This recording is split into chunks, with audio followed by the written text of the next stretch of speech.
Morning Sujith, నువ్వు నన్ను పిలిచుండొచ్చు కదా. బాగా అలసిపోయినందుకు నిద్రపోయాను. మరేం పర్వాలేదు. 4 రోజులుగా చాలా బిజీగా ఉన్నావు కదా. అంతా అయ్యాక బాగా నిద్రపోవాలని నువ్వేగా అన్నావు. అవును, ఏంటి నిద్రలేదో మాట్లాడుతూనే ఉన్నావు? ఏమని? ఏమో నాకు ఏం అర్థం కాలేదు. నిన్ను తట్టి లేపగానే నువ్వు సైలెంట్ అయిపోయావు.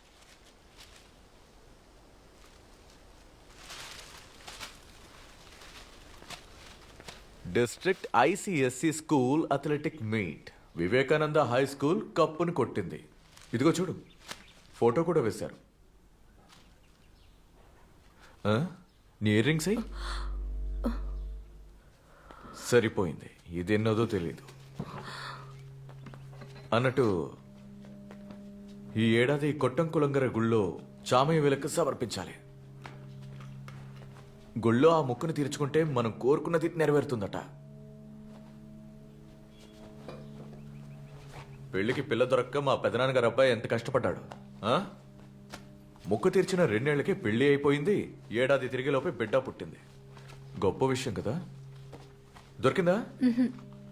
మంచిది. దేవుడా,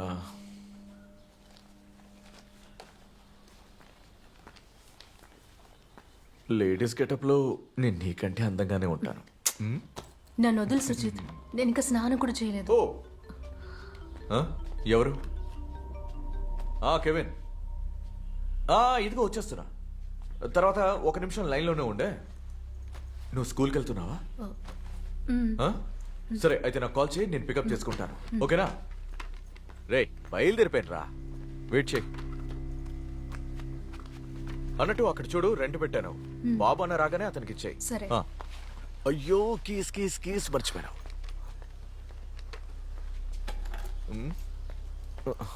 ఓకే, బాయ్ బాయ్. బాయ్.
పోనీ పోనీ.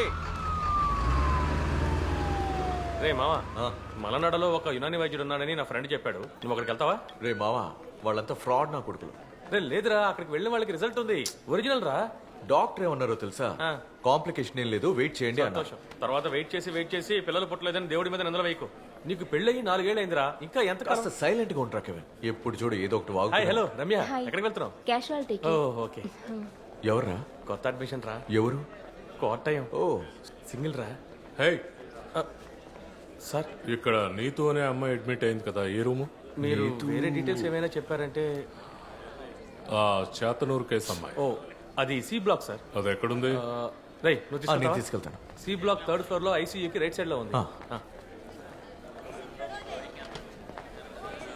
మీరెందుకు భయపడుతున్నారు? మీడియా మొత్తం మీ సపోర్ట్ లోనే ఉంది. మీరు భయపడకండి. మీరు కాస్త ధైర్యంగా ఉండండి. అందరూ కాస్త బయటకు వెళ్ళండి. సరే, బయటికి బయట సరే అన్న, తర్వాత కలుస్తాం. ధైర్యంగా ఉండండి.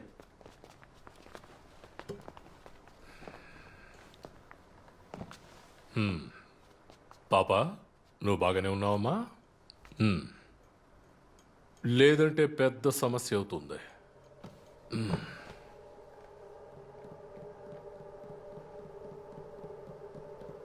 ఎఫ్ఐఆర్ చదువు.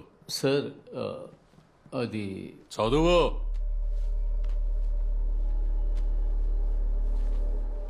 కొల్లం చాతనూర్ జ్యోతి అపార్ట్మెంట్స్లో 7వ అంతస్తు 702 ఇంట్లో ఉంటున్న రామచంద్ర మరియు పద్మల యొక్క 10 ఏళ్ల వయసు ఉన్న నీతు చాతనూర్ అగత్తకరలో ఉండే సేతార్ పడింజార తరైలో నివసించే బిల్డింగ్ సూపర్వైజర్ అయిన 55 ఏళ్ల మాధవన్ అయ్యర్ మీద పెట్టబడిన కేస్ 1/3/2022 సాయంకాలం 4 గంటలకి నీతుని జనరేటర్ రూమ్ లోకి తీసుకువెళ్లి మాధవన్ అయ్యర్ ఆ అమ్మాయి మీద అనుచిత కార్యానికి పూనుకొన్నాడు.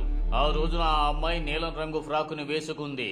ఒక ఈసీ చైర్ లో కూర్చున్న అతను ఆ అమ్మాయిని తన ఒళ్ళో కూర్చోమని చెప్పి తన చేతులను ఆ అమ్మాయి దుస్తుల లోపలికి పోనిచ్చి ఆమె ప్రైవేట్ పార్ట్స్ ని తాకాడు. కానీ ఆ అమ్మాయి అతన్ని ఎంత మాత్రమూ ఎదిరించలేదు. చాలు సరే కాబట్టి ఆ తరువాత ఆ అమ్మాయి చేతే అతని ప్యాంటు జిప్పుని ఓపెన్ చేయమని చెప్పి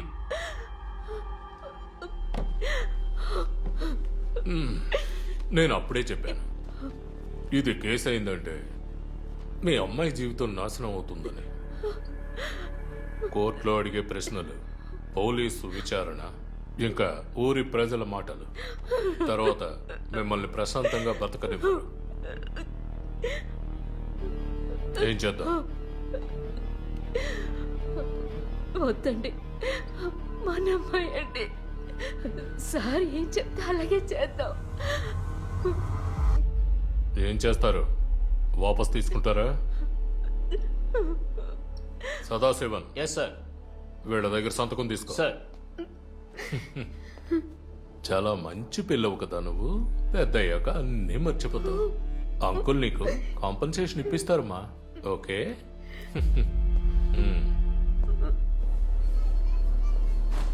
అయ్యో నువ్వు నాతోరా. సార్ సార్ నేనేం వినలేదు సార్.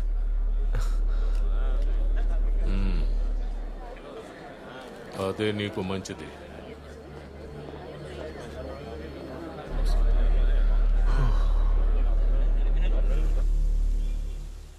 అన్నయ్య, బ్యాడ్మింటన్ కోర్ట్కి ఇస్తారా? టీచరా? నిన్న ఇది లాక్ చేయకుండానే వెళ్ళారు టీచర్. నేనే మళ్ళీ లాక్ చేశాను. ఓ, ఏమైంది మీకు?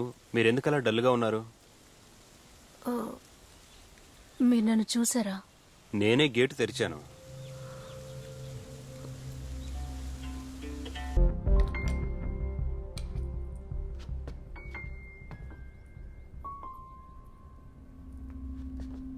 దేవిక, చాలా బాగుందే. 4 రోజులు స్పోర్ట్స్ మీట్ పేరు చెప్పి గొడ్డు చాకరీ చేసావు. నిద్రపోకుండా లేచి స్కూల్కి వచ్చేసావు. నీలా ఎవరూ పని చేయలేరా బాబు? హాయిగా లీవ్ పెట్టి రెస్ట్ తీసుకుని ఉండొచ్చుగా. అదే నేనైతే ఓ వారం పాటు ఇటు వంగి వాలి తొంగి చూడను. అయినా నువ్వు అదృష్టవంతురాలివి. ఈ సంవత్సరం స్టేట్ మీట్లో పార్టిసిపేట్ చేయడానికి 12 మందిని సెలెక్ట్ చేశారు. దీని క్రెడిట్ మొత్తం నీదేనే. ఈ సంవత్సరం best teacher of the award నీకే. నేను చాలా ఆశపడ్డాను అనుకో, కానీ అదృష్టం లేదు. ఏంటలా సైలెంట్గా ఉన్నావు? పొద్దునుంచి అదోలా ఉంది. మరి స్కూల్కి ఎందుకు వచ్చినట్టు? కమిట్మెంటా? Tracks, shuttle, high jump, long jump, నువ్వు నీ కమిట్మెంట్స్. నేను నా ఫ్యామిలీతో కలిసి ఓ ట్రిప్కి వెళ్దాం అనుకుంటున్నాను, జటాయు పార్క్కి. వస్తావా? లేదు, నేను ఆయన ఇంటికి వెళ్ళాలి. ఆ సంగతి చెప్పు. మొన్నటి వరకు ఆ కొండ తప్ప నీకు ఇంకేం తెలీదు. ఈ మధ్య ఏంట్రా అంటే చీటికి మాటికి మీ అత్తన్న దీవికి వెళ్ళిపోతున్నావు. ఇంతకీ అంత గొప్పగా అక్కడ అసలు ఏముందే? పెళ్లికి ముందు నేను కూడా ఇలాంటి వాటికి భయపడ్డాను. కానీ కళ్యాణి అత్తయ్య మనరో దీవి చాలా మంచి ఫీల్. దాన్ని ఎక్స్పీరియన్స్ చేస్తేనే తెలుస్తుంది. వద్దు తల్లి. అదిగో వచ్చాడు మీ ఆయన. ఏంటి గీతా టీచర్, ఎలా ఉన్నారు? ఏదో యావరేజ్ గా. రోజు రోజుకి మీరే స్మార్ట్ అయిపోతున్నారు. తరాందానికి మ్యాచ్ అవ్వాలి కదా. అది నిజమే. సరే, ఎన్ని రోజులు లీవు? అది 2 రోజులు లీవ్ పెట్టాను. వారం రోజులు అడిగితే మా సూపరింటెండెంట్ 2 రోజులు లీవ్ ఇచ్చారు.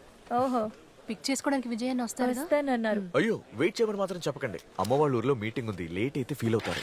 ఓ, కళ్యాణి ఆంటీ గారి రెవల్యూషనా? సరే సరే, వెళ్ళండి. బాయ్ గీత.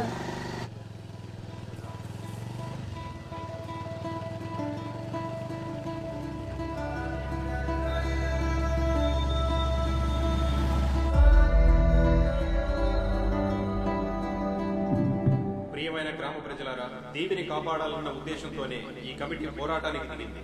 ఈ రోజు నుంచి మన పోరాటపు తరువాతి అడుగు వేయబోతున్నామని తెలియజేసుకుంటున్నాం.